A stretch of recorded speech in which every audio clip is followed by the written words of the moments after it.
Welcome back to the show. My name is Elton Brobe, and Parliament is in session and the drama never stops. Now, there was a near physical between the Asim North Member of Parliament, Kennedy Agyapong, and his colleague Botiano, a man from MP, Sylvester Tetteh. And this happened on the floor of the House whilst proceeding was happening. It took Deputy Majority Leader Alexander Afenyo-Markin to take Sylvester Tetteh out of the chamber, with Sylvester Tetteh whilst Kennedy Agyapong returned to his seat. Well, we do understand that the two men have smoked the peace pipe, but their actions definitely disturb the business of the House. We'll be speaking to Dr. Draman on how to prevent future conflict in the House. Right now, though, let's bring in Kwaku Asante, who is a parliamentary correspondent, as he joins us for the very latest on this matter. Kwaku, you're welcome to the Pulse. Right, so we'll bring in Kwaku Asante, who is a parliamentary correspondent this afternoon.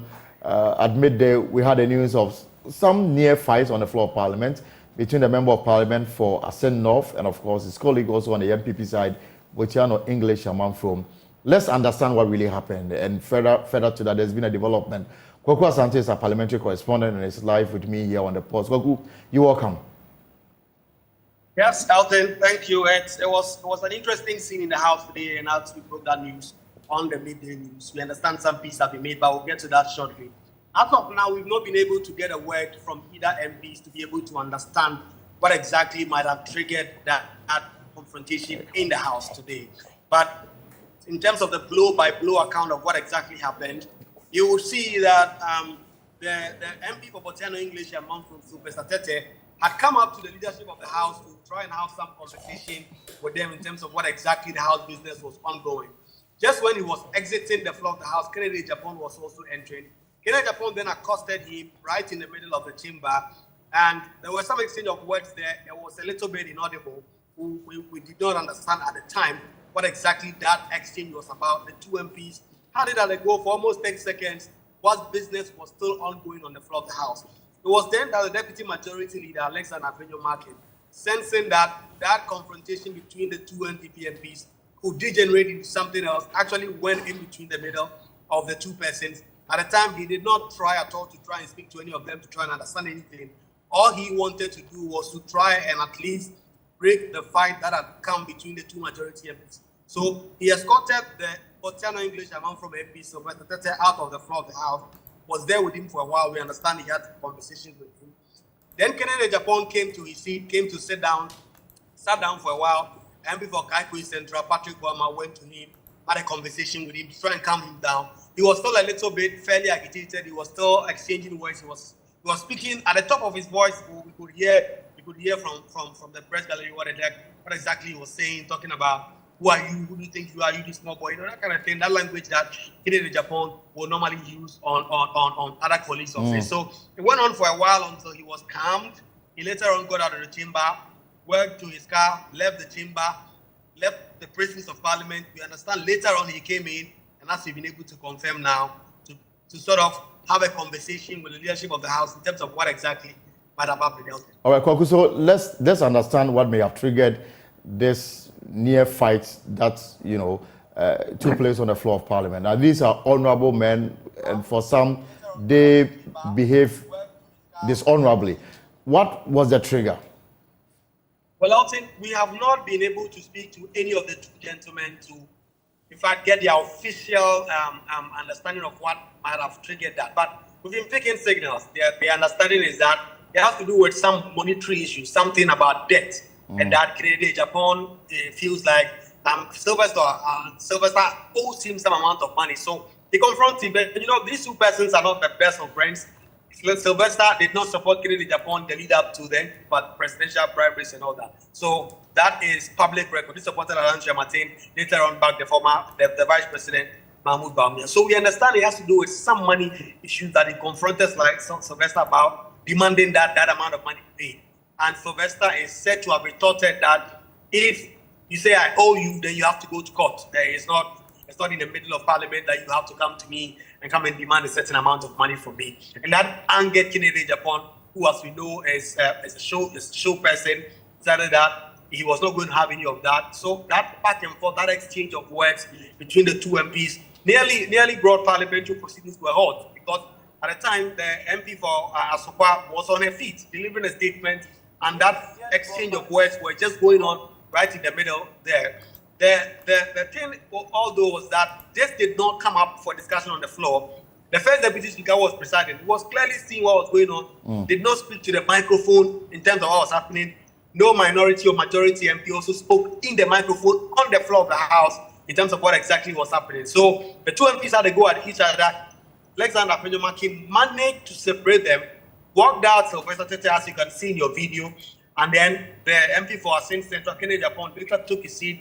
He had some senior NDP MPs come to him to talk to him, and then the situation was calm, at least on the floor of the House. So basically, because the microphones did not pick the exchanges that took place between Honorable Kennedy Agyapong and his colleague, Debotiano Amam from MP, it is safe to assume that it will not be captured on the official record of Parliament. And as far as the official record is concerned, nothing of that nature took place on the floor.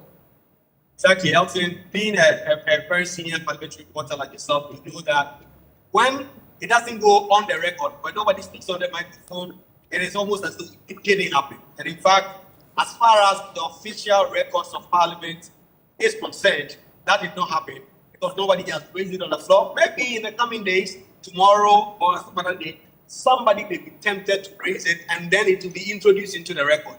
But as of today, if you pick the vote and proceeding that we brought tomorrow or the official records, it will not be recorded that Kennedy Agyapong and Sylvester Tetteh, or for that matter, any MP had any altercation on the floor of the House because this did not go on the record. And so, of course, people have even been raising concern to the public about this disorderly conduct that brings the reputation of Parliament into disrepute, and hence there must be questions at the Privileges Committee to be answered. But as far as this is concerned, this is not something that's going to happen because the official records will not capture this, and nobody has so far raised this issue out there. Nevertheless, this constitutes misconduct on the part of the MPs, even when these matters have happened outside the corridors of Parliament. Sometimes they have found themselves before the Privileges Committee for some kind of investigation. So I don't know whether the MPs, members of Parliament who were on the floor, whether you've been engaging them and what they make of this, and if anybody is thinking of, alerting the Speaker for some action to be taken on this matter. Well, I'll tell you, MPs normally take care. In fact, this is something that we expected. I think the NPP MPs should not think about because there was the guard on the floor. It's an internal matter.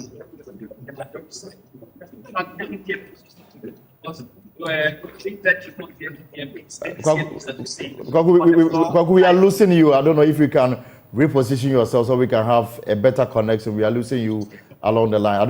Can you hear me now?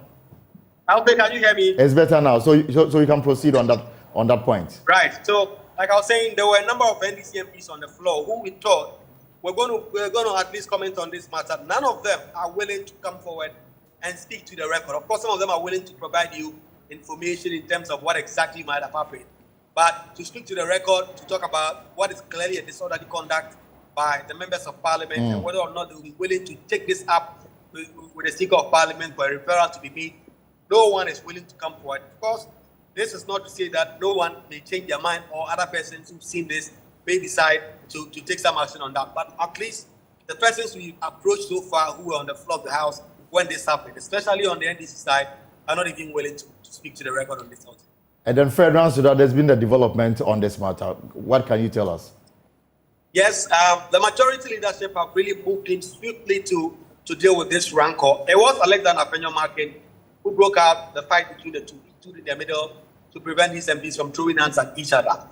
As soon as the House adjourned, he had cause to call these two men to his office. We were trying as hard to get in there. We were not allowed because it was a private meeting that the majority leadership wanted to discuss. So Afenyomakin had these two men listening to his office. He spoke to those who were other MPs who were also in this meeting.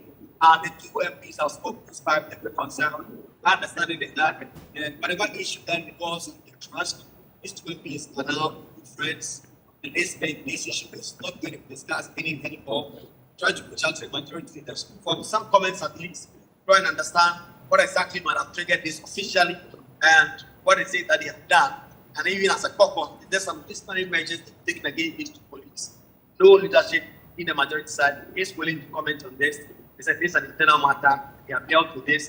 The two MPs have reconciled. We have seen videos the two MPs sitting in the couch in the deputy majority leader's office, brushing this out. The majority leader himself, has not been in parliament today, but his deputy has stood up to the occasion. Alexander Market clearly resolving this issue between the two persons. And they say this has been put to bed. These are politicians, normally comes up different reconcilable differences. They dealt with this, and there's no issue as far as they are concerned. All right, Goku, thank you very much on this call. So basically, as far as this fight is concerned, the matter is done and dusted. The majority side see it fit to bring finality to this matter. But let's stay a little longer in Parliament, because already there's also some uneasiness in the majority side. There's been rumors about a possible ministerial reshuffle that may even affect the leadership of Parliament. You are in a house, and I know that this morning some members are unclear, especially those who are ministers and serving MPs. They are unclear about their fate. Tell us more about this.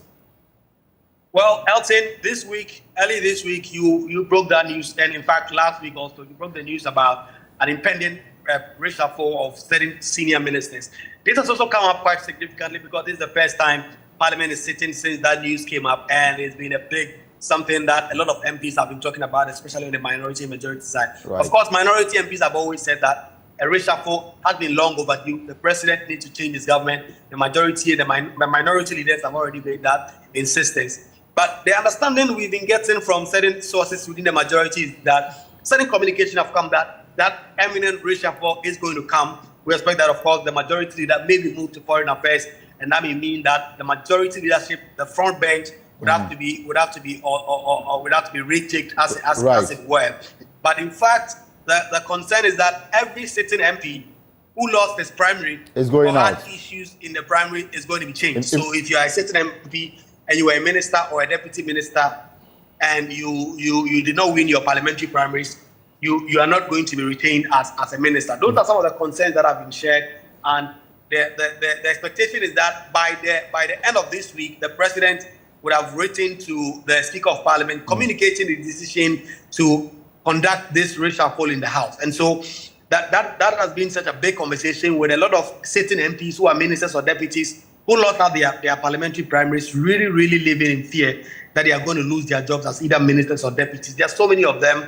There's the Minister for Gender who lost the parliamentary primaries and all that. So those are the conversations that have come up on the floor. Yes, I'm going to bring in Dr. Rashid Draman. He's a parliamentary watcher as we explore what took place on the floor this month. But before I let you go, I mean, this matter about cabinet reshuffle is being it's been on the books for a while now. Last week, Friday, we broke it that there had been a meeting at the Jubilee House. The president was getting ready to release a statement over the weekend. It didn't happen now. The information we are picking is that the president is likely to travel out of town tomorrow, and by the time he leaves, he will forward a formal communication to the Speaker of Parliament to announce the reshuffle. Now, this is what we are picking from our sources at the Jubilee House and, of course, from people we've spoken to. What we have picked is that the president has, in a formal communication, invited those who will be leaving government. And there's been that kind of a conversation. And for that reason, they are aware of what is to come. This is not going to take them by surprise. And the names we are picking, for example, we do understand that the Minister of Interior, Ambrose Dari, will be leaving government.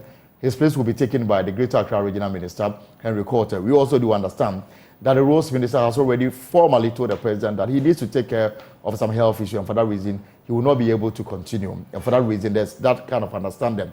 So for the Roads Minister, Kwesi Amwakwata, the Member of Parliament for Atiwa West, he will also be exiting government, but will still be in Parliament as Member of Parliament for Atiwa West. His place, for what we picked, will be taken by the Minister for Works and Housing, a Member of Parliament for Bantam and the Ashanti Region, Francis Asenso Boache. He will be moving from the Works and Housing Ministry to the Roads Ministry. Now he will be replaced at the Works and Housing Ministry by the Member of Parliament for Ofuasia Yerebi, Minister for Information, Agyapong and Sylvester, whom we are told will be moving from the Information Ministry to the Works and Housing Ministry. Now, what becomes of the Information Ministry? The information we have picked this afternoon is that the Member of Parliament for Botiano English among from Sylvester Tetteh, who was at the take of affairs this morning in Parliament, will be heading to the Information Ministry as a substantive minister. I'll be bringing you more names as we progress on the pause. But Kwaku, thank you very much. Let me bring in Dr. Rashid Draman.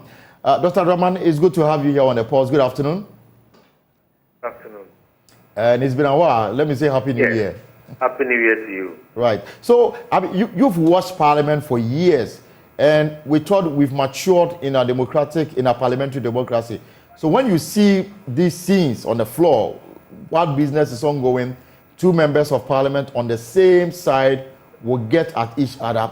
I mean, how does that make you feel as a parliamentary watcher?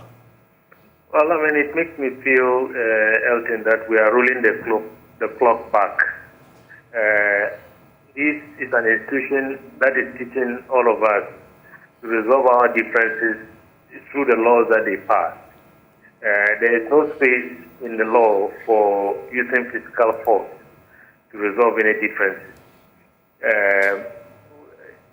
Whatever happens on the floor of the House today is being watched by millions of our compatriots. To see people that we hold in high esteem as honorable members, maybe putting up kind of scenes that people might interpret as not in consonance with their title, honorable, I think becomes quite disturbing. So clearly, I do not expect the votes and proceedings of today to capture this incident. Neither do I expect the official report of today to capture this incident, because from what we've been told, the microphone was off, so whatever was said was not said on record. But how do we deal with this going forward? I know there is a new standard order. You worked on it. How do we deal with this matter going forward? Honestly, Elton, I think Parliament has to sit up, because, I mean, the standing orders before were not fit for purpose. We have this new one, and I mean, I hope that, the impression that many Ghanaians have of the Privileges Committee, that it is a committee that has failed to do what it ought to do in terms of making sure sanctions are meted out to their own. This new standing orders have, hopefully better provisions that can deal with this, and this is a test case. So let's wait and see. Otherwise, if we keep changing orders and changing the rules, yet we are not able to do what is right to change the situation, Parliament might become a laughing stock.